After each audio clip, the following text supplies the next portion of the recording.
Welcome to a new episode of Real Business Roundtable. I know today is going to be a little bit of a different episode. So today we're going to talk about something health related, health and fitness related. Today's episode is about... Today's episode is about adaptation. What is it? So adaptation is when you are fighting against your body's natural process of accepting whatever it is that you're doing and adjusting based on whatever it is. So let's give you an example. You have a new workout routine. You have a new diet. You have a new supplement. There's different options on how to implement those things so you avoid adaptation. Adaptation is not always your best friend. It's not always good, because what happens is, let's say someone that runs constantly. They run. They are programming their body to burn X amount of calories. And the second they don't do that running, they're suddenly gaining weight. What's going on? Why do my love handles look 3 times the size? And I'm not saying this is for everybody, but I literally was going down the rabbit hole researching adaptation, and I thought it'd make an interesting topic for today.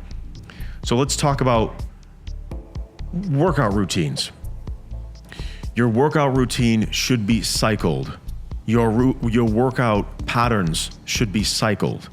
So if you're doing high intensity training, you should do that for a bit, let's say 6 months, 4 months, 3 months, right? And then you switch to high volume. Excuse me. Then you can switch to, different training styles, pyramids, drops, all that stuff. Just keep the body guessing. Keep the stimuli at a level where it's creating activation in the body and the body is responding. So with running and training and all that, I mentioned in an earlier episode that I'm getting into walking. I think walking is very healthy. It goes in line with our primitive roots of, walking is good for you, keeps the cardiac system moving. I'm a big sprinter. I like sprinting. So I've been kind of mixing that into the bag. The reason why this is important is because you constantly want to see improvement. Shout out to Tony Robbins. Constantly improve. The reason why you want to do this is just when you're making progress, you want that progress size or volume or noticeable results to be significant enough where it matters. So we should always switch up your workouts. Secondly, your diet. So depending on what type of body type or whatever, if you're a hard gainer or you hold a lot of body fat or whatever it is that you want to adjust, you have to make sure that you adjust that diet in line with something that's, first of all, doable for you and you can maintain, but you have to cycle it. Because there are stories and real case studies that I have seen of people who eat too clean all the time, and then what happens? Your body becomes adapted. Oh my God! You're eating too clean all the time. You don't have a cheat day. Some people just have a cheat meal. Even if you have just one cheat meal a week, you're tripping up the system. You load it up. People call it, I feel like cheat meal is like the wrong word for it, because realistically that cheat meal, especially when doing this strict diet or new workout or whatever it is, it's important. I don't think it's enough though. That's my honest opinion. I don't think one cheat meal is enough to stimulate anabolism. Let me back up. If you're trying to build muscle, I don't think that one cheat meal, because there is a diet referred to, there's a diet where you eat like strict no sugar for 4 days, 3 to 4 days, and then you slowly introduce carbs on those other days. Well, you want to hear something interesting that I just read. Sam, can you pull this up while I'm talking about it? So there was a recent study, or a study on studies, I should say. And it leads me to a question. Why And that because we were talking about this recently, and we can talk about it a little bit. Maybe we can kind of pivot this into protein. Why is it important, or why do you try to maximize the amount of protein you get in a day? My leading question is, does the amount of protein actually change the amount of gains you get? That was a big question in this study. And I didn't go deep enough into their final result, so I could be speaking out of term. But me and you were talking about protein recently, and I was thinking about it. So the protein recommendation, if you're trying to build lean muscle, by the way, lean muscle is a metabolic portion of your body, and it can speed up your metabolism the more muscle you have. So don't ever worry like, oh, I'm gonna get too bulky. No, you're not. That's not gonna happen. If you do That's it right. not gonna happen. You're not gonna get too bulky. You want as much muscle as possible because there's a direct correlation with the length of somebody's life and their muscle size. It's been proven. When it comes to like bulkiness, like the one thing I'll say from my understanding is like if you were to eat constantly a very high fat, high calorie protein, you'll get bulkier. But if you eat whitefish, then you won't get, it'll be very lean. It's a lean, or veal, it's a very lean protein. What? We both laughed. Why? What did I do? Just shit. The way your expression, the way you said it was funny. It was okay. just a little bit. Yeah. Fish, veal. Eating enough protein, grams wise, on what you want to weigh if you were lean. I think that's a good thing, a good direction to follow. Absolutely, yeah. So like at my leanest, where I don't look sick, so like I look good, I start to look really good at 220. If I want to get like extra shredded, 200, which is very, very, very hard for me to hit. Very hard. I don't think I've ever hit it. In the history of this show, I've never hit 200 flat. Years ago I did, and that's when I was in really good shape, no BS. So I believe, based on my experience, is if you eat the amount of protein grams wise of what you weigh, what you want to weigh at your leanest, that's a good direction to follow. If you have excessive body fat on you, say you weigh 250, I don't believe that you should be taking in 250.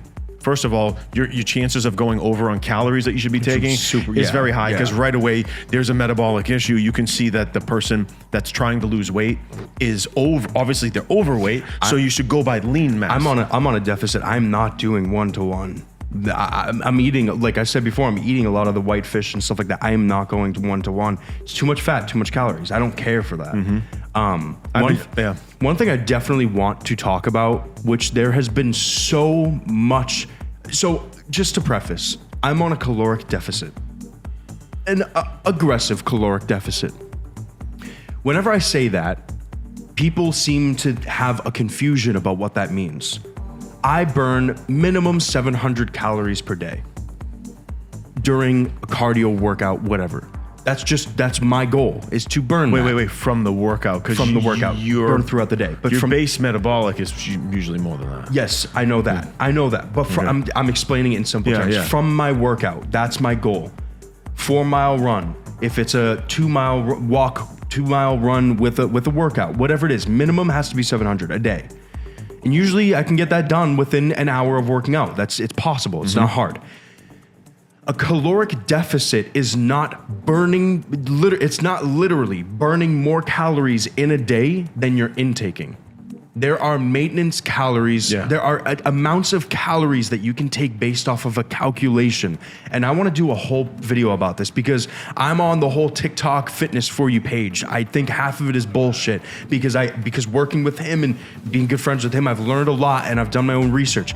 Being on a caloric deficit does not mean you have to burn 2,500 fucking calories in a day in order to be in a caloric deficit. You could potentially, depending on your age, weight, height, whatever, you could be in a deficit by eating 2,000 calories a day, potentially. And you're like, how the fuck does that work? Yeah. We need to talk. We need to have an episode about that. My because base is 2,400. that's my base. Yeah. I eat less than that, but that's because I'm on an aggressive cut. I think mine's like 2,300 or something like that. But I keep talking to people and they're like, how the fuck are you in a deficit? You're not burning that. I'm like, no, that's not how it works. And a lot of people don't understand that. You can literally lose, technically, and I'm not advising this, you could lose weight and not even work out at all and just stay in a deficit. Because But people don't understand that there's a deficit without burning calories through a workout. You know what I mean? So we need to talk about that. I think it'll be extremely valuable for people because I always see in the comments like, oh, you have to burn more calories than you're intaking. Not how it works. Sorry, that's not how it works. And fortunately for the people who don't really understand how it works, you can enjoy food and still be in a deficit done in a specific way. So one episode soon, I want to talk about that. I don't remember exactly what it's called, but I think it's like the TDE calculator or whatever. It could be something different, but yeah. And with all this stuff that we're talking about, you want to kind of switch it up every once in a while. So like sometimes people want to try to like bulk up, but you got to do it very carefully over, let's say, the winter time. Also, the direction I wanted to end with, we talked about diet, we talked about exercise, adaptation to supplements. Mm-hmm. Very important. Even fucking peptides. Whatever. You know, the doctor will prescribe something and you got to keep in mind, or the supplement store will recommend something. You have to remember your body is going to adapt and you don't want to like burn out your body's response to either a supplement or a peptide or whatever. You want to kind of space it out. Think about it as a tolerance. Sorry, I don't mean to cut you off. Go ahead. But a tolerance is like the best way to understand it. When you do something for long enough, your body builds up a tolerance and you start to lose the benefits in a way. Like you still gain them, but you lose the benefits in certain cases because you build up a tolerance to it. I've taken supplements before. The first month I feel it, I'm like, whoa. And then it dies off. Because you built up that tolerance. This was back in the day when I had to learn the hard way. So then I said to myself, I read this guy had so what's crazy is in the testosterone optimization with like herbs and shit like that. Back in the day, I used to read this really popular forum and it went away. I think somebody bought them out or something, but it was a forum where people would talk about how to naturally optimize your testosterone. And I was using certain supplements to optimize, meaning pushing it to the max, naturally producing it. And this was back in the day. And I would take the damn supplement every fucking day. And I noticed it would die off. And this guy published a study or some bullshit. I don't know what he posted, but it was like some study that he did where he says if you alternate and you give yourself a break every week, hence the 4 days on, 3 days off, it allows your body to still react, avoiding adaptation. Yeah. So same thing with boron. We always hear about boron, how it can increase your free T. There's actually studies where if the boron is continuously taken at say 10 milligrams a day, it stops working. It stops working after about, I think it's 2 weeks, 3 weeks. So what I do with boron is I take it 4 days on, 3 days off. Yeah. Well, I keep my body not overloaded with that supplement so my body reacts. Yeah. That's very, very important for people because if you're kind of jumping from supplement to supplement to supplement, I know the supplement companies like it. They like it because you're going with their product now and you're bouncing around. If you have a good regimen, give your body a break and then also switch it up. Look at your supplements as functional utilities. So what do I mean? First and foremost, blood flow. What impacts blood flow? What supplements? So we're talking about beetroot, citrulline, arginine. There's other stuff out there, horse chestnut. Ginkgo, we all heard about that. Ginkgo It was a biloba. famous story when I was in college. I had a summertime job at a nutrition store, and this is when Ginkgo biloba first came out. I'll never forget.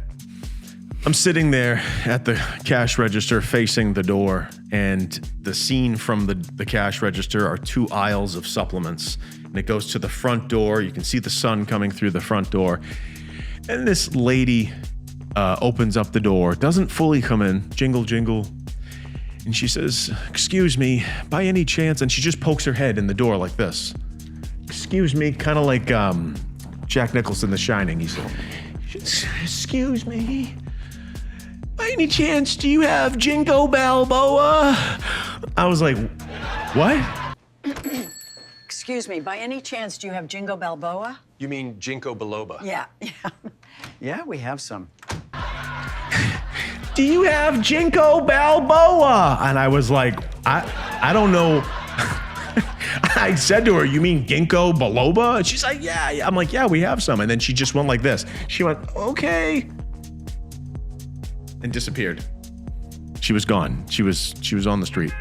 She just disappeared. She never came back for that Ginkgo Balboa. Shout out to Rocky. Shout out to Stallone. But she never came back for that.